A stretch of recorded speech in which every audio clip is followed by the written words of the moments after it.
கர்த்தருடைய பரிசுத்த நாமம் என்றென்றைக்கும் மகிமைப்படுவதாக. உங்கள் யாவரையும் ஆண்டவராக இயேசு கிறிஸ்துவின் நாமத்தில் அன்போடு இந்த செய்தி வேலைக்கு நான் வரவேற்கிறேன். இந்த ஜூலை ஆகஸ்டில் ஒரு அருமையான கருப்பொருளை நம்ம தியானித்து கொண்டிருக்கிறோம். மகிமையின் மேல் மகிமை அடைந்து. பழைய ஏற்பாட்டிலே மகிமை என்கிற வார்த்தை தேவன் வெளிப்பட்ட விதத்தை குறிக்கும், தேவனுடைய செயல்பாடுகளை குறிக்கும். ஒருவேளை உதாரணமாய் சொல்ல போனால், தேவனுடைய வல்லமையும் மகிமையும் இணைந்து இஸ்ரவேல் மக்களை விடுதலை செய்வதற்கு அவர்களோடு பிரத்யட்சமாய் காணப்பட்ட சூழ்நிலையை விவரிக்கும். கர்த்தருடைய மகிமை சீனாய் மலையில் இறங்கியது. கர்த்தருடைய மகிமை ஆசரிப்பு கூடாரத்தின் மேல் இறங்கியது. கர்த்தருடைய மகிமை இரவும் பகலும் அவர்களை வழிநடத்தியது. கர்த்தருடைய மகிமையினால் அவங்க எதில் பார்த்தாங்கன்னா, அவளுக்கு கொடுத்த மன்னாவில் பார்த்தாங்க, காடையில் பார்த்தாங்க. ஸோ அவங்களுக்கு செயல்பட்ட எல்லா விதத்திலும் கர்த்தருடைய மகிமையை நாம் புரிந்து கொள்ள முடியும். நாம் அதை படித்த பிற்பாடு புதிய ஏற்பாட்டிலே கர்த்தருடைய மகிமையை புரிந்து கொள்வதற்கு நாம் முயற்சி செய்து வருகிறோம். ஒவ்வொரு வாரமும் கர்த்தருடைய மகிமை என்பது இன்றைக்கு எங்கு இருக்கிறது, ஒரு சில போலியான அல்லது அறியாதவர்கள் மூலமாய் கர்த்தருடைய மகிமை என்பதை இன்றைக்கும் புரிய வைப்பதற்காக என்ன செய்கிறார்கள்? ஒருவேளை நான் அக்கினி நிறைந்தவனாயிருக்கிறேன், அபிஷேகம் நிறைந்தவனாயிருக்கிறேன், நான் ஆவியானவரால் நிரப்பப்பட்டிருக்கிறேன்னு சொல்லி நூதனமான காரியங்களை செய்து கொண்டு கர்த்தருடைய மகிமை இங்கே இருக்கிறது என்று அநேகர் என்ன செய்து கொள்கிறார்கள்? வேதத்துக்கு புறம்பான ஒரு புரிதலோடு அது மக்களுக்கு பிரியமாக இருக்கிறதுனால அந்த காரியங்களிலே மகிமை இருக்கிறது என்று நினைத்து கொள்ளுகிறார்கள். ஆனால் நாம் பார்க்கிறோம், புதிய ஏற்பாட்டிலே கர்த்தருடைய மகிமை, நான் கர்த்தருடைய மகிமையை எங்கு பார்க்க வேண்டும்? நான் விரும்புகிற காரியமாக இல்லை. புதிய ஏற்பாட்டு ஊழியம் புது உடன்படிக்கையின் ஊழியம். அது யார் அந்த ஊழியத்தை செய்வது? ஆவியானவர் செய்கிறார். ஆவியானவர் யார் மூலமாய் செய்கிறார்? அவர் தகுதிப்படுத்துகிற ஊழியக்காரர்கள் மூலமாய் செய்கிறார். அவர் எதை செய்கிறார்? தேவனுடைய சாயலாயிருக்கிற கிறிஸ்துவின் மகிமையான சுவிசேஷத்தை பிரசங்கிக்கிறதன் மூலமாய் செய்கிறார். அநேக குருடர்களை வெளிச்சத்தின் பாதையில் திருப்புகிறதில் அந்த மகிமை இருக்கிறது. அநேகருடைய இருதயங்களில் எழுதுவதில் இருக்கிறது அந்த மகிமை. இதை குறித்து நாம் படிக்கும் பொழுது இன்றைக்கு இன்னொரு முக்கியமான விஷயத்தை நாம் புரிந்து கொள்வதற்கு கர்த்தர் உதவி செய்ய போகிறார். என்னோடு கூட 2 கொரிந்தியர் 4வது அதிகாரம்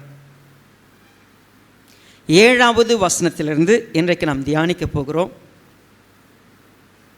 இந்த மகத்துவம் உள்ள வல்லமை எங்களால் உண்டாயிராமல் தேவனால் உண்டாயிருக்கிறதென்று விளங்கும்படி இந்த பொக்கிஷத்தை மண்பாண்டங்களில் பெற்றிருக்கிறோம்.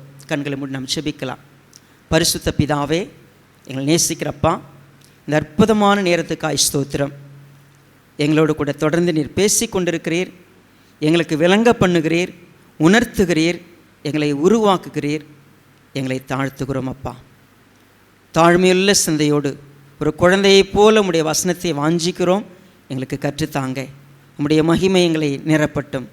எங்கள் ஆண்டவராக இயேசு கிறிஸ்துவின் நாமத்தில் தாழ்த்துகிறோம் நல்ல பிதாவே, ஆமென்.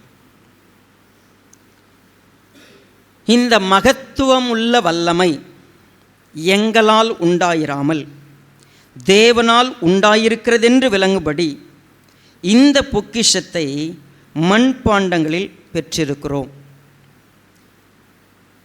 இந்த வசனத்தை நீங்கள் படிக்கும் பொழுது ஒரு சிலருக்கு புரியும், ஒரு சிலர் மண்பாண்டம், இந்த வார்த்தை நம்முடைய சரீரத்தை குறிக்கிற ஒரு வார்த்தை. பொக்கிஷம் என்னது? அது பொக்கிஷம். இந்த மகத்துவம் உள்ள வல்லமை அது என்னது?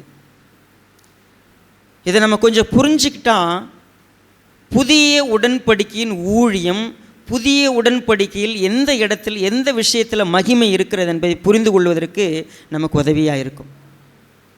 பழைய ஏற்பாட்டு காலத்தில் மகிமையை பார்ப்பதற்கு அவர்களுக்கு எல்லா விஷயங்களும் இருந்துச்சு இல்லையா? இன்றைக்கி ஒரு சாம்பிள் நம்ம புரிஞ்சுக்கலாம். நியாயாதிபதிகள் காலத்தில் ஒரு ராஜா அவங்களுக்கு கிடையாது. இஸ்ரவேல் மக்களுக்கு அநேக எதிரிகள் இருந்தாங்க. கொஞ்சம் நஞ்சம் கிடையாது எதிரிகள். ஒருவேளை இஸ்ரவேல் தேசம் அப்படின்னு பார்த்தீங்கன்னா ஒரு பெரிய தேசம்னு சொல்லிட முடியாது, ஒரு சின்ன தேசம்தான் மற்ற தேசத்தோடு ஒப்பிடும் பொழுது. இஸ்ரவேல் மக்களுக்கு ஒரு பெரிய இராணுவமோ ராஜாவோ இல்லாத ஒரு காலத்தில் அநேக எதிரிகள் என்ன செய்வாங்க, அவர்களை நெருக்கி வந்து போர் தொடுத்து இவர்களை அழித்து போடுவதற்கு வருவாங்க. ஸோ அப்படி அநேக மீதியானியர் சரி, பெலிஸ்தியர்கள் சரி, அநேகர் அப்படி செஞ்சுக்கிட்டு இருக்கும் பொழுது கர்த்தர் ஒரு நியாயாதிபதி அவ்வப்பொழுது எழும்ப பண்ணுவார். உங்களுக்கு நியாயாதிபதிகளை நிறைய பேர் தெரியும், கிதியோனுடைய பெயரும் தெரியும். கிதியோன் வந்து ஒரு சிறப்பான ஒரு நியாயாதிபதி. அந்த கிதியோன் காலத்தில் மிக அதிகமாய் கடற்கரை மணலத்தனையான எதிரிகள் இஸ்ரவேலை சூழ்ந்து நெருக்கி அடித்து போடுவதற்காக வருகிறார்கள். அப்பொழுது கிதியோனுக்கு ஒரு காரியம் சொல்லப்படுகிறது. என்ன காரியம்? நீ எழுந்து இஸ்ரவேல் மக்களில் ஒருவேளை உன்னோட யுத்தத்துக்கு வருவதற்கு விரும்புகிற யாரை வேணுமானாலும் நீ கூப்பிடலாம். ஆனால் அவங்க என்ன செய்யக்கூடாது, பயந்தவங்களாக இருக்கக்கூடாது. பயப்படுறவங்க யாரையும் கூட கூப்பிடாத, தைரியமாக இருக்கணும் கூப்பிட்டு வா. சரி, அப்படி கூப்பிட்டா எவ்வளோ பேர் வந்தாங்க? எவ்வளோ பேர் தான் மொத்தமாக வந்தாங்க? ஆண்டவர் எவ்வளோ பேரை கூப்பிட்டு போக சொன்னார்? ஜஸ்ட் ஒரு 300 பேர்.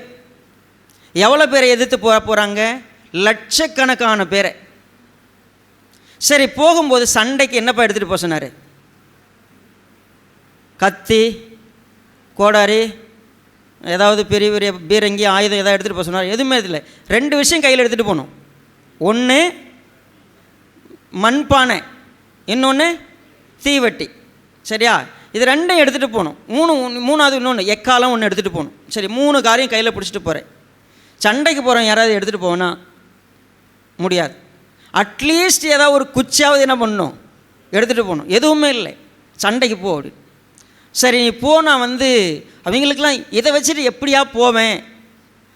அவனுக்கு புரிய வைக்கிறதுக்கு நிறைய எக்ஸாம், நிறைய விஷயங்களை சொல்கிறார். சரி, ஒருவேளை நீ அந்த பாளையத்துக்கு எல்லாம் பயந்தாங்கன்னா 2 பேர் மட்டும் போய் அங்கே என்ன பேசிக்கிறான்னு போய் கேட்டு வந்தால் அது உனக்கு புரியும். தேவன் எவ்வளோ பெரிய காரியத்தை செய்வார்னு போய் பாரு. ஆக்சுவலாக கடைசியில் மீந்தவங்க அந்த 300 பேர், அதுலேயும் தாழ்மையாக இருக்கிற கூப்பிட்டு போய் மிகப்பெரிய ஒரு வெற்றியை அடைஞ்சாங்க. மண்பானையை உடைச்சது மூலமாக, தீவெட்டியை காட்டினது மூலமாக, வெளிச்சம் அவங்க ஒரே நேரத்தில் மண்பானைக்குள்ள இருந்த எல்லா வெளிச்சமும் என்ன பண்ணுச்சு, திடீர்னு ஒரு பெரிய வெளிச்சம் தெரிய ஆரம்பிச்சிது, பெரிய சத்தம் கேட்க ஆரம்பிச்சிது, வெற்றியின் சத்தம் கேட்க ஆரம்பிச்சு லட்சக்கணக்கான ஜனங்கள் முறிஞ்சு ஓடினாங்க. இது வரலாறு. தேவனுடைய மகிமை விளங்குவதற்கு, தேவன் தான் இதை செய்கிறாருன்னு சொல்கிறதுக்கு நீ கத்தி எடுத்துகிட்டு போய் வெட்டி ஜெயிக்க தேவையில்லை, மண்பானை வச்சு ஜெயிச்சிடலாம். இது பழைய ஏற்பாடு. இதே போல் இன்றைக்கி நடந்துச்சுன்னு வச்சுங்களேன். நல்லா நான் புரிஞ்சுக்கங்க. பழைய ஏற்பாட்டை படிக்கிற பொழுதெல்லாம் அவங்க வேலைக்கு போல், எதுவும் உழைக்கலை, தினமும் மண்ணா சாப்பிட்டாங்க, தினமும் காடை சாப்பிட்டாங்க, தண்ணி தானாக வந்துச்சு, அவங்களுக்கு வஸ்திரம் பழசா போல், செருப்பு பழசா போல், கர்த்தருடைய மகிமையை பார்த்தாங்க. இன்றைக்கு இருக்கிற நீங்களும் நானும் என்ன செய்கிறோம்? கர்த்தருடைய மகிமைனா இதுக்குள்ளே தான் இருக்குது. நம்ம வேண்டிக் கொள்வதெல்லாம் கர்த்தர் கொடுத்துருவார், நம்ம நினைக்கிற மாதிரி தேவன் செஞ்சிருவார், தேவன் பெரிய காரியங்களை செய்கிறவர், ஜெபம் பண்ணவொடனே எல்லாம் அற்புதமாக நடந்துடும், அதிசயமாக எல்லாமே நடந்துடும் அப்படின்னு நம்ம நினைக்கிறோம் இல்லையா? பவுல் அப்போஸ்தலன் நமக்கு ஒரு விஷயத்தை புரிய வைக்க விரும்புகிறார். தேவன் பவுல் மூலமாக இந்த சத்தியத்தை இந்த உலகத்துக்கு விளங்க பண்ணார். என்ன அப்படின்னு கேட்டால், புதிய ஏற்பாட்டு ஊழியம், புதிய ஏற்பாட்டு மகிமைனா, நீங்கள் பழைய ஏற்பாட்டில் ஒரு பானை எடுத்துகிட்டு போய் உடைச்சிங்க, 1000 பேர் போயிட்டாங்க, 1,00,000 பேர் போயிட்டாங்க, கர்த்தர் எவ்வளோ பெரியவர்னு பார்க்குறதுக்கு உதவிச்சு, ஓகே. அது ஈஸி. யார் வேணால் பண்ணலாம். யார் வேணால் நான் கர்த்தருடைய மகிமையை காட்டுறதுக்கு நான் எளிமையானவனாக போனேன், கர்த்தர் எனக்கு பெரிய காரியங்களை செஞ்சார், நான் வெறுங்கையோடு வந்தேன், இப்போ 2 பரிவாரத்தோடு இருக்கிறேன், கர்த்தர் பெரியவர் கர்த்தர் பெரியவர்னு சாட்சி சொல்கிறது ஈஸி. இங்கே மைக் பிடிச்சி சொல்லும்போது கூட நான் எவ்வளோ பெரிய துன்பத்தில் இருந்தேன், கர்த்தர் அற்புதம் செய்தார், கர்த்தர் பெரியவர், கர்த்தருக்கே மகிமை உண்டாவதாக, சாட்சி சூப்பராக இருக்கும். ஆனால்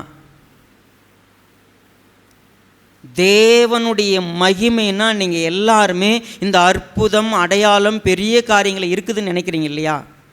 பவுல் அப்போஸ்தலன் ஒரு காரியத்தை இந்த பூமியில் தேவனுடைய மகிமைனா எங்கே இருக்குதுன்னு நான் சொல்கிறேன். அவர் இப்பொழுது இருதயங்களில் கிரியை செய்கிறார். ஒரு மனிதனுடைய இருதயத்தில் எழுதி ஒரு மனிதனை தேவனுடைய சாயலாக மாற்றுவதற்கு ஒரு சிலரை பயன்படுத்தி கொண்டிருக்கிறார். இன்றைக்கு கிறிஸ்தவம் யாரை பார்த்துக்கிட்டு இருக்குது? அற்புதம் செய்யக்கூடிய ஊழியக்காரர், வல்லமையான ஊழியக்காரர், பேர் பெற்றவர்கள், பிரஸ்தாபமானவர்கள், அநேக ஃபாலோவர்ஸ் இருக்கக்கூடியவங்க, அவங்கள ஊழியக்காரன்னு நினைக்கிறோம் இல்லையா?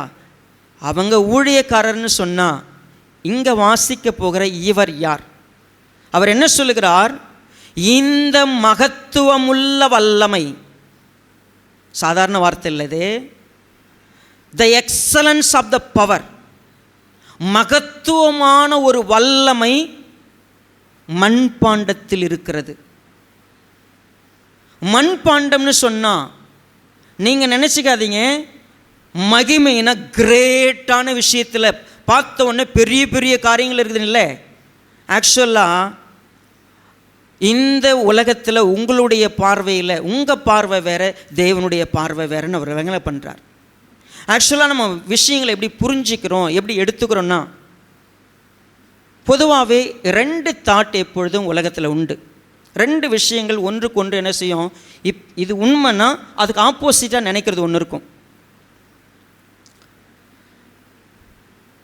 ஒரு சயின்டிஸ்ட் அவர் என்ன செஞ்சார், ஒரு எலியை பிடிச்சிட்டு வந்து கூண்டில் போட்டு அடைச்சிட்டு சாப்பாடு எதுவுமே கொடுக்கல.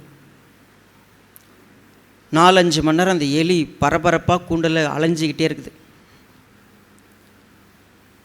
அந்த கூண்டில் பார்த்திங்கன்னா மேலே ஒரு இடத்துல ஒரு சின்ன மணி மட்டும் கட்டி தொங்க விடப்பட்டிருந்துச்சு. அது அலையுது, பசி தாங்க முடியல அதுக்கு. அந்த ஓடுற ஓட்டத்தில் திடீர்னு அதனுடைய வால் பட்டு இந்த மணி டிங்குன்னு ஒரு சத்தம் வந்துச்சு. அந்த சத்தம் வந்தோடனே இந்த சயின்டிஸ்ட் போய் என்ன பண்ணார், அதுக்கு சாப்பாடு தேங்காய் பத்தை ஒரு 2 கொண்டு போய் உள்ளே போட்டார், சாப்பிட்டுடுச்சு. மறுபடியும் அந்த எலி கொஞ்சம் 4 மணி நேரம் ஆச்சு, 5 மணி நேரம் ஆச்சு, மறுபடியும் பசிக்குது. பசிக்கு அதுக்கு என்ன செய்கிறதுனே தெரியல. சுற்றி சுற்றி ஓடி ஓடி திரும்பவும் ஏதோ ஒரு விதத்தில் மறுபடியும் மணி மேலே என்ன பண்ணிடுச்சு, அது பட்டு மணி சத்தம் வந்துச்சு. இப்போ மறுபடியும் அந்த சயின்டிஸ்ட் வந்து என்ன செய்கிறாரு, 2 தேங்காய் பத்தையை போட்டார், இந்த எலி சாப்பிட்டுடுச்சு. இப்போது எலிக்கு கொஞ்சம் புரிஞ்சிருச்சு, இந்த மணி சத்தம் வந்தால் நமக்கு என்ன கிடைக்கும், சாப்பாடு கிடைக்கும் அப்படின்னு. ஓகே, மணி சத்தம் இப்போ பசி வந்தோடனே அது பண்ணி வேகமாக என்ன பண்ணிச்சு, நேராக போயிட்டு பெல்லு மேலே ஏறி குதிச்சிருச்சு. இப்போ அதுக்கு என்ன கிடைக்குது, ஆமாம் சாப்பாடு கிடச்சிருச்சு. பழக ஆரம்பிச்சிருச்சு. பசி வரும்போதெல்லாம் அது என்ன செய்யும், போயிட்டு தேங்காய் பார்த்து அது எதிர்பார்ப்புக்கு போய் மணி அடிச்சிடும். அவருக்கு பயங்கர சந்தோஷம். இப்போ எலி வந்து என்ன ஆயிடுச்சு, ட்ரெயின் ஆயிடுச்சு. உலகத்திலேயே சாப்பாடு வேணும்னா மணி அடிக்கிற மாதிரி நான் ஒரு எலி என்ன பண்ணியிருக்கிறேன், ட்ரெயின் பண்ணியிருக்கிறேன் அப்படின்னு எல்லா சக சயின்டிஸ்ட்டுக்கும் நியூஸ் கொடுத்து, நீங்கள் எல்லோரும் வாங்க, நான் ஒரு எலி வளர்த்துருக்கிறேன், தயவுசெய்து என்ன பண்ணுங்கள் நீங்கள் பார்க்கலாம் அப்படின்னு சொல்கிறதுக்கு முன்னாடி அவர் வந்து ஒரு எலினா வந்து எல்லோரும் பார்க்குறதுக்கு கஷ்டப்படுவாங்களேன்னு சொல்லிவிட்டு இப்போது ஒரு 4-5 எலி அதே போல் பழக வச்சு மொத்தமாக பார்த்திங்கன்னா ஒரு குரூப் ஆஃப் ரேட் வந்து அங்கே உள்ளே இருக்குது. எல்லாமே பழகிட்டாங்க, சூப்பராக இருக்கிறாங்க. இப்போது ஆக்சுவலாக எல்லா சயின்டிஸ்ட்டும் பார்க்குறதுக்கு வந்தாங்க. அதே போல் பசி நேரம், எலி போய் மணி அடிக்குது, அவர் சாப்பாடு கொடுக்குறாரு. சயின்டிஸ்ட் எல்லாமே கை தட்டினாங்க. பா, இவ்வளோ அற்புதமாக நீ ஒரு ட்ரெயின் பண்ணியிருக்கிறீ அப்படின்ட்டு. அவங்கெல்லாம் பேசிட்டு அப்படி போகும்போது உள்ளே இருக்கிற எலி சொல்லிச்சா எல்லாத்தையும், பாருங்கள், மணி அடித்தா சாப்பாடு போடுறதுக்கு ஒரு ஆளை நான் என்ன பண்ணியிருக்கிறேன், ட்ரெயின் பண்ணி வச்சுருக்கிறேன். அது எல்லா லைட்டும் என்ன சொல்லியிருக்குது, நாம் ஒன்று நினச்சி ஒன்று செய்வோம், அவங்க ஒன்று என்ன பண்ணிப்பாங்க, புரிஞ்சுப்பாங்க. சேம் மகிமைனா என்னன்னு வேதாகமத்தில் தேவன் அற்புதமாக நமக்கு விளங்க பண்ணியிருக்கிறாரு. ஆனால் நாம் என்ன எடுத்துக்கிட்டோம், மகிமைக்கு இதுதான் காரணம், இதுதான் விஷயம்னு நாம ஒன்றை புரிஞ்சுக்கிட்டு நடந்துக்கிட்டு இருக்கிறோம். பவுல் அப்போஸ்தலன் மூலமாக இந்த சபைகளை ஸ்தாபித்த தேவன் மகிமைனா என்ன தெரியுமா? நீங்களும் நானும் நினைக்கிற மாதிரி அந்நிய பாஷையில் பேசி சுற்றி வந்துட்டு இருக்கிறது, ஆவியில் நிறையன்ற பேரில் நான் என்னையே மறந்து நிற்கிறது, 10 பாட்டை கைத்தட்டியே பாடிக்கிட்டு இருக்கிறது, அல்லேலூயா சொல்கிறது. இங்கே தேவனுடைய சபையில் அப்படியே ஒட்டுமொத்தமாக பாடுற இடத்துல அப்படியே தேவனுடைய மகிமை இருக்குதுன்னு நம்ம நினைக்கிறோம். இல்லை இல்லை, மகிமை எங்கே இருக்குது தெரியுங்களா?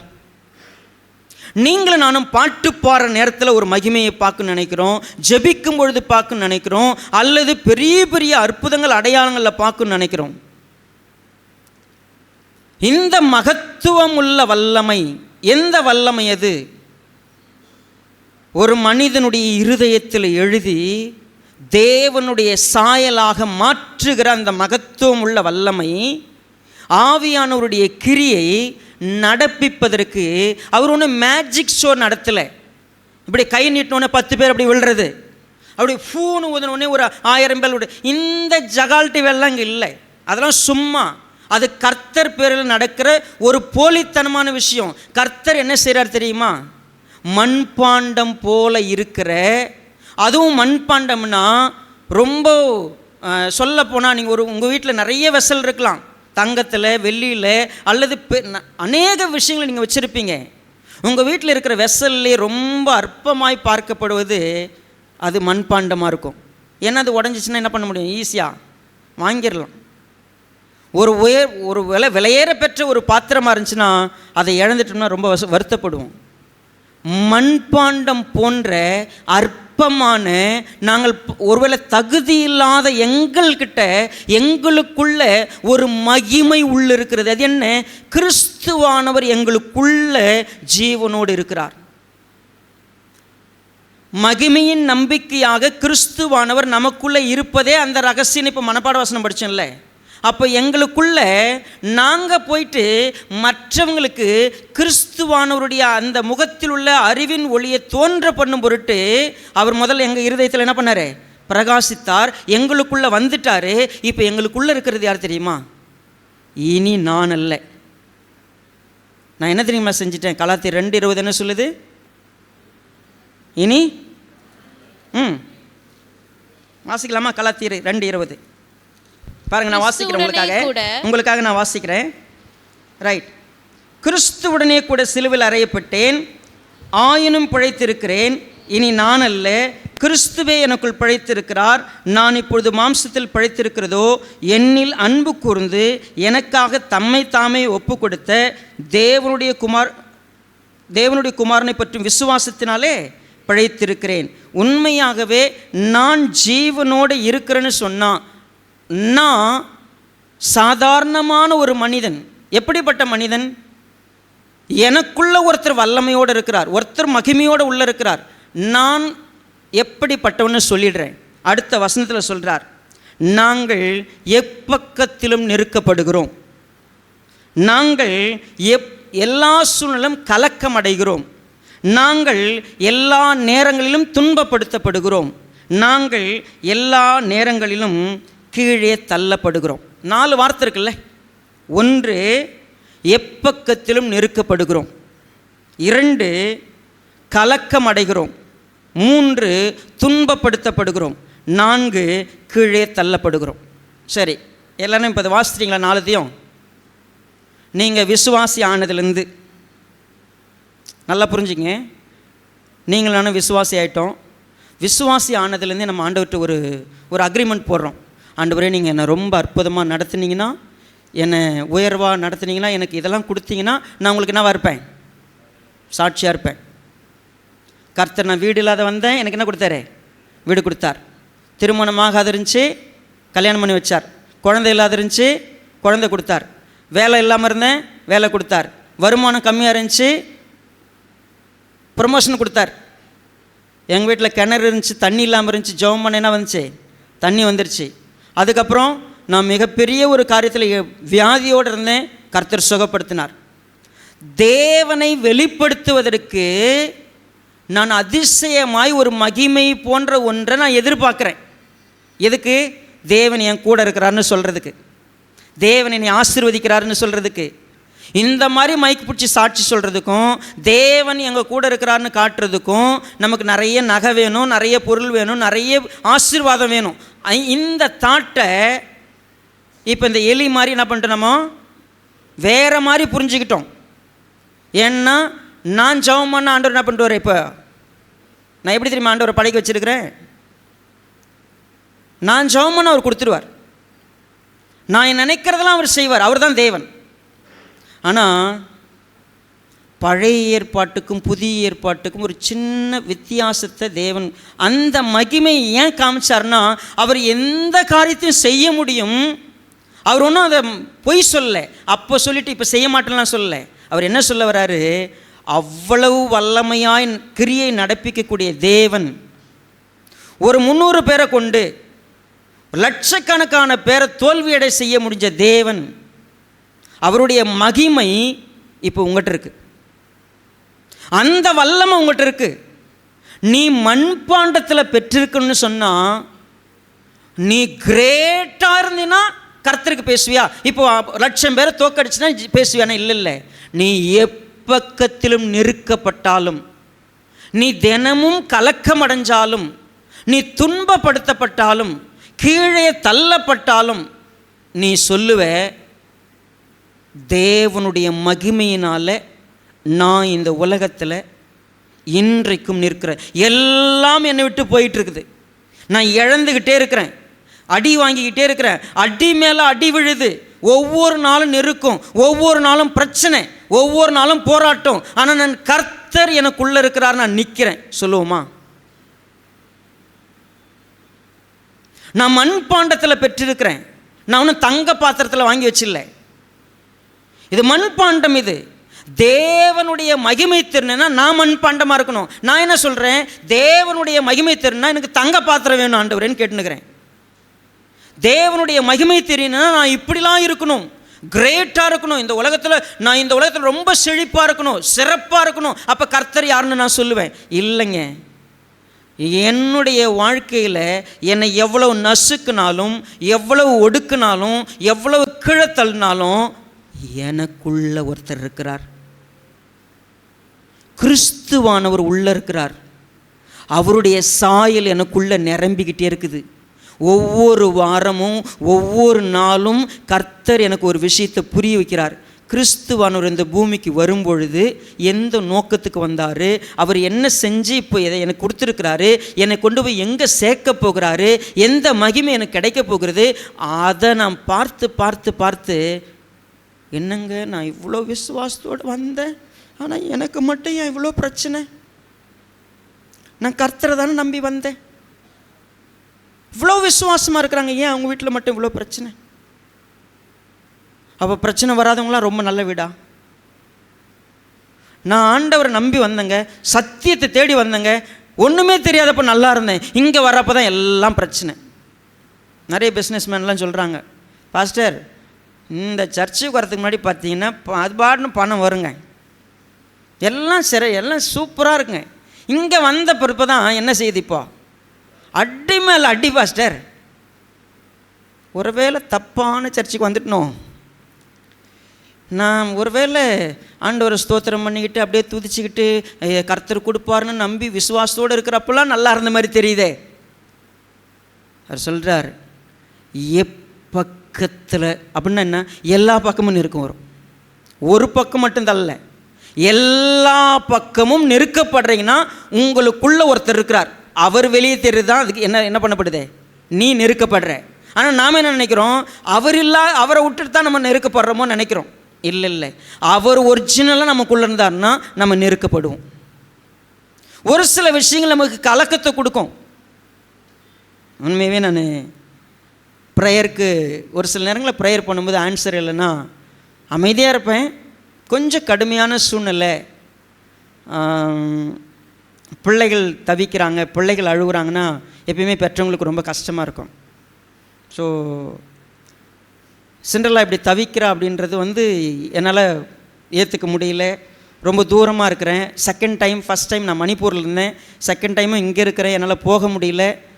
எல்லாம் இருந்தாலும் பாஸ்ட் பக்கத்தில் இருந்தாலும் அது ஒரு சோர்ஸாக இருந்திருக்கும், ஒரு ஸ்ட்ரென்த்தாக இருந்திருக்கும். பட் ப்ரேயர் பண்ணுறேன், ஆன்சர் இல்லை. 8 மணி நேரத்துக்கு மேலே துடிச்சிக்கிட்டே இருக்கிறான். என்ன பண்ணலாம், ஏன் ஆண்டவரே செகண்ட் டைம் இப்படி நடக்குது, பதில் தெரில, ப்ரேயர் பண்ண முடியல, டிஸ்டர்பன்ஸாகவே இருக்குது, பீஸ்ஃபுல்லாக உட்காந்து கர்த்தர்கிட்ட பேச முடியல. ஆண்டவர் என்கிட்ட பேசினார் இந்த விஷயத்தை. நெருக்கமும் கலக்கமும் துன்பமும் கீழே தள்ளப்படுறதும் ஒரு வேளை நடந்துக்கிட்டே இருக்குதுன்னா, ஏன் மகனே நீ இவ்வளவு இன்னும் உனக்கு எல்லாம் புரிய வைக்கிறேன், தெளிவாக இருக்கிற, ஆனால் நீ கூட ஒரு முறை யோசிக்கிறல்ல, எந்திரு.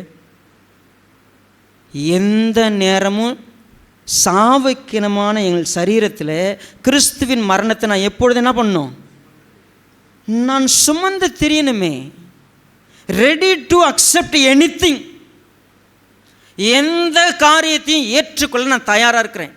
பவுல் போகும்போது பிரசங்கத்துக்கு போனார்னு வச்சுங்களேன், ஒருவேளை ஊழியத்துக்கு போனார்னா ரொம்ப சேஃபாக வந்துடுவோம், இல்லை ஏதாவது இனிமேல் அடுத்த வேலை அப்படி நடக்கும் அப்படிலாம் கிடையாதுங்க.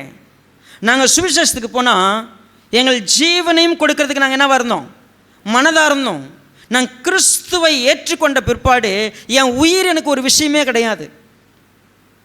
நான் உண்மையுமே ஆச்சரியப்படுவேங்க. எப்போ அப்படின்னு கேட்டிங்கன்னா, இந்த டெரரிஸ்ட்லாம் இருக்கிறாங்கல்ல, ஒருவேளை ஒரு சில இப்போ அந்த குரூப் இல்லை, எல்டிடி இருந்தாங்க, ஒருவேளை அநேக தீவிரவாத இயக்கங்கள் இருக்குது. அவங்களில் பார்த்திங்கன்னா ஒருவேளை தானாக வெடித்து சாகக்கூடிய தற்கொலை படைன்னு ஒன்று இருக்குது. எத்தனை வயசு பார்த்திங்கன்னா அவங்களாம் வாலிபர்கள் தான் நிறைய பேர் அதில் இணைவாங்க. அவங்களுக்கு என்ன சொல்லியிருந்தா தன் உயிரை கொடுக்கறதுக்கு அவன் தயாராக இருப்பான். அவனுக்கு உயிர், அவன் சாகிறதை பற்றி அவனெல்லாம் கவலையே கிடையாது. அவனுடைய இலக்கு, நான் செத்தா ஒரு சில விஷயங்கள் நடக்கும், நான் செத்து இந்த விஷயத்தை இந்த பூமிக்கு புரிய வச்சிருவேன். அநேகர் தன் வெடிகுண்டு கட்டிட்டு அவன் வெடித்து சாகிறான். அவன் கையில் தான் அந்த ரிமோட் இருக்குது, அவன் தான் அழுத்தி சாகிறான். எப்படி அவனால் முடியுது? கொள்கைக்காக தீ குளித்து சாகிறான் நிறைய பேர்.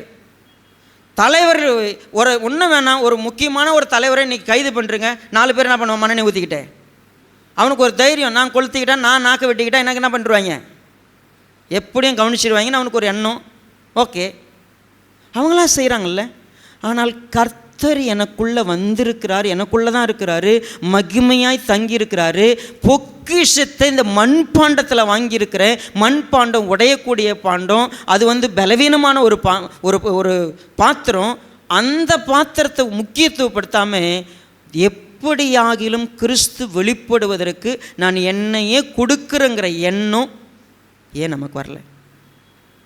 நம்ம எல்லாம் சேஃபாக பார்க்க விரும்புகிறோம், நாம் ரொம்ப நல்லா இருக்குன்னு விரும்புகிறோம், நாம் விரும்புகிறதெல்லாம் நடக்குன்னு நினைக்கிறோம். ஆனால் பவுல் சொன்னார், ஊழியக்காரனா யார் தெரியுமா, உண்மையாக ஊழியம் செய்கிறவங்க யார் தெரியுமா, சுய மகிமையை தேட மாட்டாங்க, சுயத்தை மையப்படுத்த மாட்டாங்க. எப்படியாகிலும் கிறிஸ்துவ அறிவிக்கணும். எப்படி அறிவிக்கணும்? 4 அடி வாங்கி கூட அறிவிப்பேன்.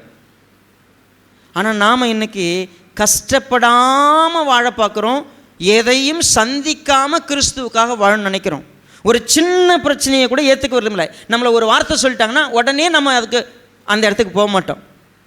நம்மளை யாருன்னா அவமானமாக சொன்னாங்கன்னா அந்த இடத்துக்கு நம்ம, ஐயோ நான் கர்த்தர் சொன்னதுனால தான் எனக்கு இந்த பேரே வந்துச்சு, நான் உத்தமமாக நடந்தனால தான் இது நடந்துச்சு, இந்த சர்ச்சுக்கு போனதுனால தானே இந்த கஷ்டம் வந்துச்சுன்னா 4 பேர் நிற்கிறாங்க பார்த்தீங்களா. விட்டுருங்க. இந்த சத்தியத்தை தேடினதுனால என் வாழ்க்கையில் இந்த கஷ்டம்லாம் வந்துச்சுன்னு புரிஞ்சுக்கிட்டாங்கன்னா அவங்க எலி புரிஞ்சுக்கிற மாதிரி புரிஞ்சுக்கிறாங்க, அவ்வளோதான்.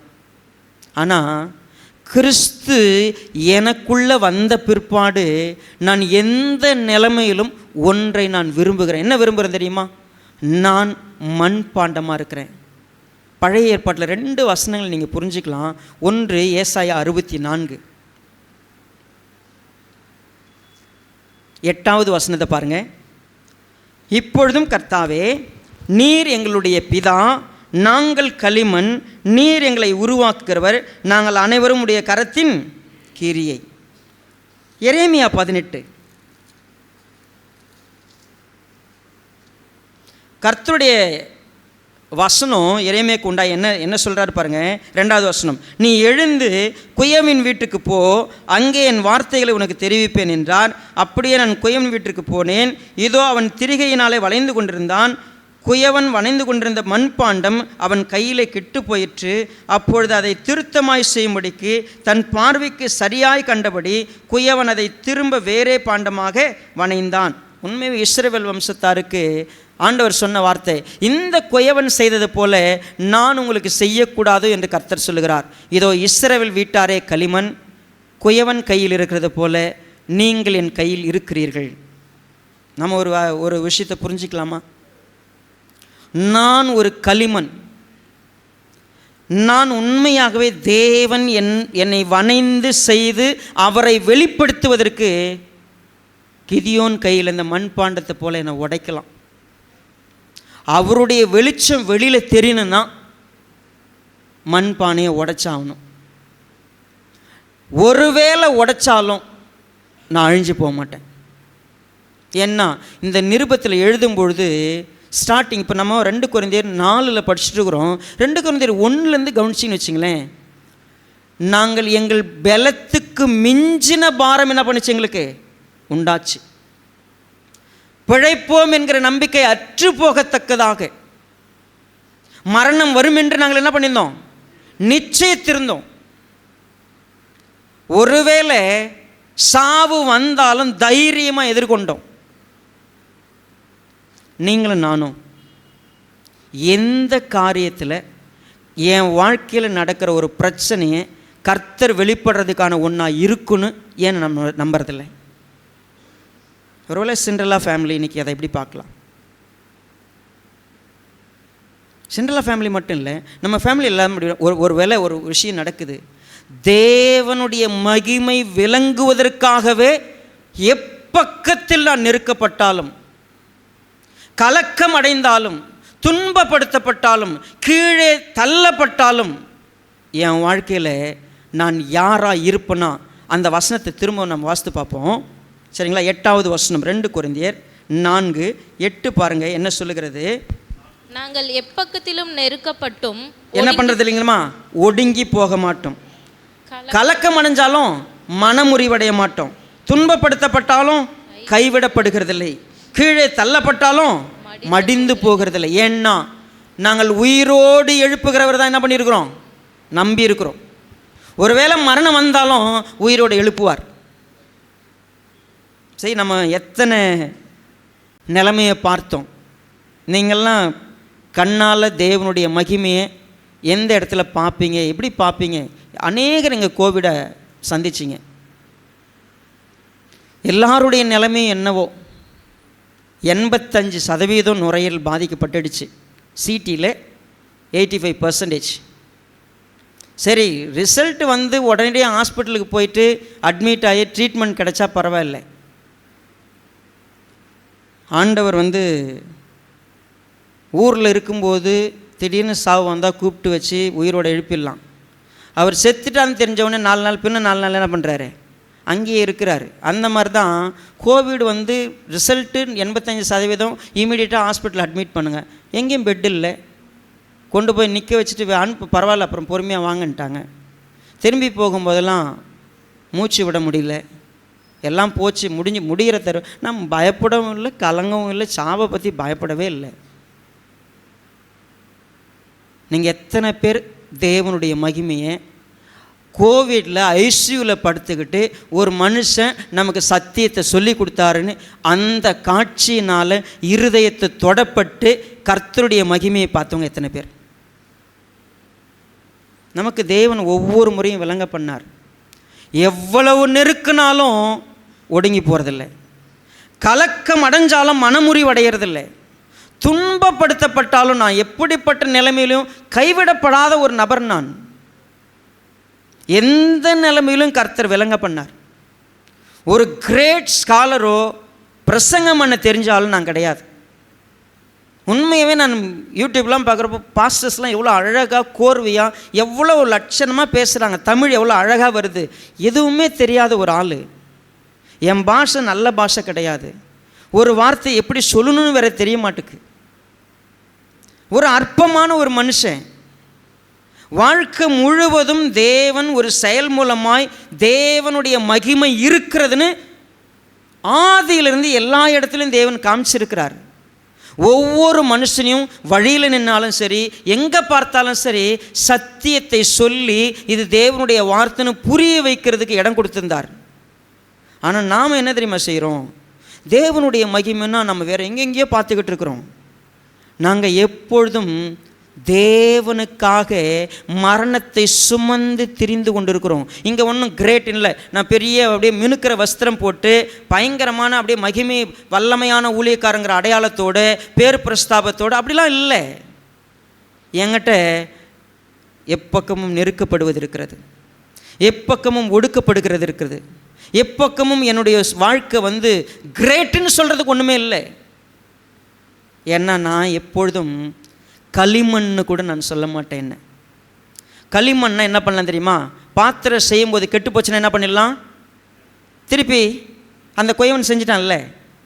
நான் என் வாழ்க்கைக்கு எடுத்துகிட்ட வார்த்தை மண் ஓடு. என்னை பற்றி சொல்லுன்னா மண் ஓடுகளுக்கு ஒத்த. ஏசாயா 45:9 இருக்கும். சரியா? மண் ஓடுகளுக்கு ஒத்த அப்படின்னா என்ன அர்த்தம்? உடஞ்ச பானை இருக்குல்ல, பானையை உடைச்சிருங்க. அந்த ஓடு எதுக்கு பயன்படும்? சும்மா எங்கேயா சொரியறதுக்கு வேணால் பயன்படும். ஒன்றும் பண்ண முடியாது அதை வச்சு. உடஞ்சி போன ஒரு பாத்திரம் நான். ஆனால் அழகாக நம்ம பாட்டு மட்டும் சூப்பராக பாடுவோங்க. உடைந்த பாத்திரம் நான் எதற்கும். எங்கெங்கே இருக்குது நமக்கு? சொல்லுங்கள். நான் உடஞ்ச பாத்திரம், எதுக்கும் உதவாதவன். ஆண்டவரே நீங்கள் என் மேலே தங்கி இருக்கிறதுனால உங்களுடைய மகிமை இருக்குது அப்படி சொல்லுவோம். நாம் எப்பொழுதும் மகிமையை கிரேட்டாக எல்லாம் பார்த்துக்கிட்டு இருக்கிறோம். உடஞ்ச பாத்திரத்தில் தான் அவருடைய மகிமை இருக்குது. ஆனால் அது ஒருத்தருக்கு விளங்க செய்வதற்கு, தயவு செய்து புரிஞ்சுக்காதீங்க.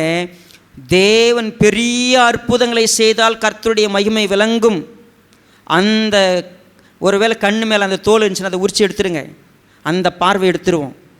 நான் அடிப்பட்டா, நான் நெருக்கப்பட்டா, நான் நொறுக்கப்பட்டா, கீழே விழுந்தா, நான் நசுங்கனா, நான் ஒடுங்கனா, ஏதோ ஒன்று நடக்குது என்னை சுற்றி. ஆனால் தேவன் யாருன்னு விளங்குவதற்கு நான் ஒரு இடத்துல நிற்கணும். என்ன தெரியுமா? எப்பக்கத்தில் நெருக்கினாலும் நான் மட்டும் என்ன பண்ண மாட்டேன்? ஒடுங்கி போக மாட்டேன். நீங்கள் ஒடுங்கி போனால் யார் தெரிய மாட்டா? உங்கள் உள்ளம் ஒடுங்குச்சுன்னா கர்த்தர் தெரிய மாட்டார். நீங்கள் மனமுறிவடைஞ்சிங்கன்னா கர்த்தர் தெரிய மாட்டார். நீங்கள் சோர்ந்து போனீங்கன்னா கர்த்தர் தெரிய மாட்டார். ஊழியத்தில் அதுதான். எத்தனை நடந்தாலும் சரி, எல்லாம் பிரச்சனை நடக்கும், கர்த்தர் ஒருவர் இருக்கிறார் என் கூடங்கிறதுக்கு நான் பொறுமையோடு சகித்து உண்மையாகவே தேவன் நடத்துகிற எல்லாவற்றிலும் அவர் வெளிப்படுவதற்குத்தான் என்னை உண்டாக்கி இருக்கிறார். இந்த பூமியில் கடைசி காலங்களில் அவருடைய மகிமை யார் மூலமாக மட்டும்தான் தெரியப்படுதா தெரியுமா? அது உங்களுக்கு சபை மூலமாக மட்டும்தான். எபேசியர் 3 இருக்குது. சபை மூலமாக மட்டும்தான் தேவனுடைய மகிமை இந்த பூமிக்கு என்ன பண்ணும்? வெளிப்படும். சரி, அப்போ சபைனா யார்? நீங்களும் நானும். அப்போ சபை தேவனை வெளிப்படுத்துன்னா நம்ம என்ன எதிர்பார்க்குறோம்?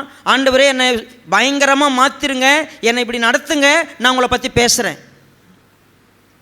சாதாரணமாலாம் ஊழியக்காரங்களாக விரும்புறதில் நிறைய பேர். ஆண்டவரே நான் பெரிய ஹாஸ்பிட்டல் கட்டணும், இவ்வளோ பெரிய ஊழியம் இருக்கணும், அவ்வளோ பெரிய சர்ச் இருக்கணும், இவ்வளோ மக்கள் இருக்கணும்.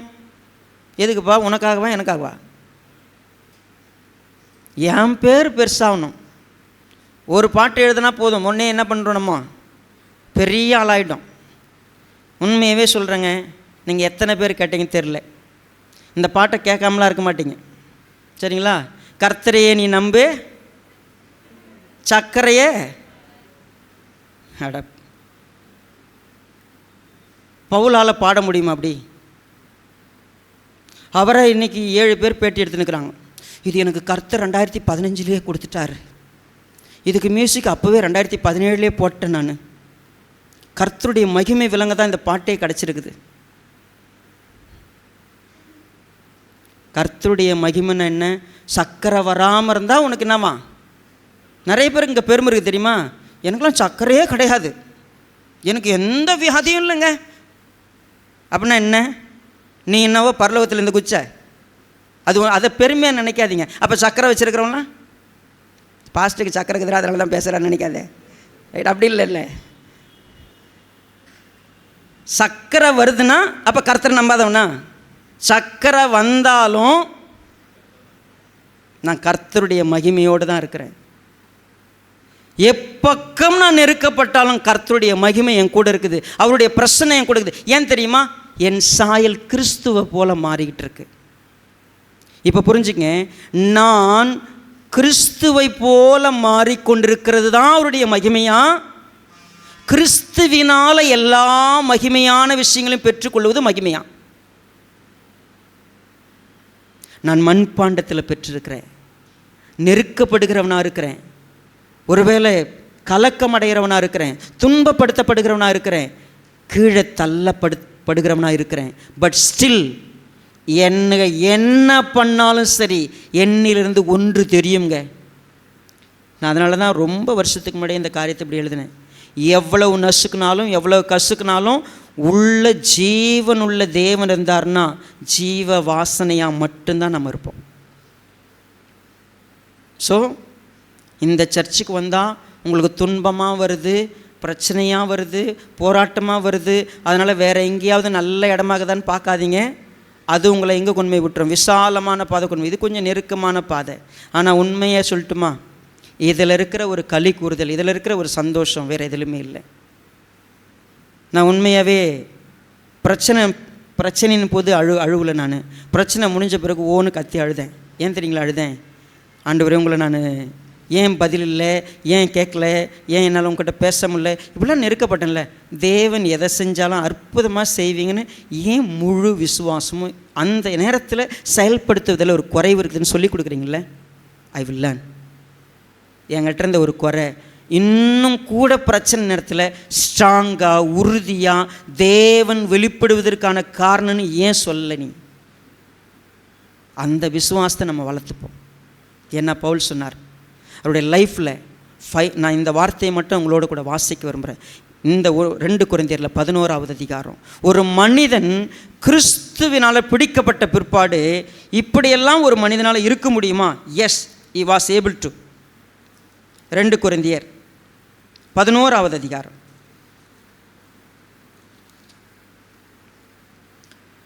23வது வசனம் பாருங்க. அவர்கள் கிறிஸ்துவின் ஊழியக்காரரா? நான் அதிகம் புத்தீனமாய் பேசுகிறேன், நான் அதிகமாய் பிரயாசப்பட்டவன், அதிகமாய் அடிப்பட்டவன், அதிகமாய் காவல்களில் வைக்கப்பட்டவன், அநேக தரம் மரண அவதியில் அகப்பட்டவன், யூதர்களால் 1 குறைய 40 அடியாக 5 தரம் அடிப்பட்டேன், 3 தரம் மிலாறுகளினால் அடிப்பட்டேன், 1 தரம் கல்லெறியுண்டேன், 3 தரம் கப்பர் சேதத்தில் இருந்தேன், கடலிலே ஒரு ராப்பகல் முழுவதும் போக்கினேன், அநேக தரம் பிரயாணம் பண்ணினேன், ஆறுகளால் வந்த மோசங்களினாலும் கல்லரால் வந்த மோசங்களினாலும் என் சுய ஜனங்களால் வந்த மோசங்களிலும் அந்நிய ஜனங்களால் வந்த மோசங்களிலும் பட்டணங்களில் உண்டான மோசங்களிலும் வனாந்தரத்தில் உண்டான மோசங்களிலும் சமுத்திரத்தில் உண்டான மோசங்களிலும் கள்ள சகோதரத்தில் உண்டான மோசங்களிலும் பிரயாசத்திலும் வருத்தத்திலும் அநேக முறை கண்விழிப்புகளிலும் பசியிலும் தாகத்திலும் அநேக முறை உபவாசங்களிலும் குளிரிலும் நிர்வாணத்திலும் இருந்தேன். என்னங்க நம்ம பண்ணிட்டோம்?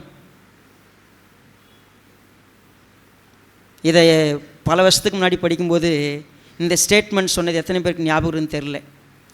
பவுல் இருக்கிற தெருவில் அந்த தெரு முனையில் கூட நம்மளால் என்ன பண்ண முடியும்? போய் பவுல் ஒரு வீட்டில் இருக்கிறாருன்னா இந்த தெரு முனையில் கூட எட்டி பார்க்குற அளவுக்கு நமக்கு ஒரு கிறிஸ்தவ வாழ்க்கை கிடையாது. கிறிஸ்துவுக்காக எல்லாத்தையும் நான் அனுபவிக்க ரெடி. ஆண்டவருடைய வல்லமையான ஊழியக்காரங்க ஒரு காலத்தில் அப்போஸ்தலர்களுடைய ட்ரெஸ்ஸை கொண்டு போய் யார் மேலே போட்டால் என்ன நடக்கும்? அற்புதம் நடக்கும். அதெல்லாம் ஒழிஞ்சிருச்சு. அவனுடைய சொந்த கூட உடன் ஊழியனாக இருந்த அநேகர் ரொம்ப உடம்பு சரியில்லாமல் இருக்கிறாங்க. தீமோத்தேயும் உடம்பு சரியில்லை, எப்பாப்பராவும் உடம்பு சரியில்லை. இப்போ உடனே பவுல் வந்து என் ட்ரெஸ்ஸை கொண்டு யார் மேலே போட்டுரு, தீமோத்தேயு மேலே போட்டுரு, எப்பாப்பரா மேலே போடுப்பா, 2 பேரும் குணமாயிடுவாங்க. அப்படியா?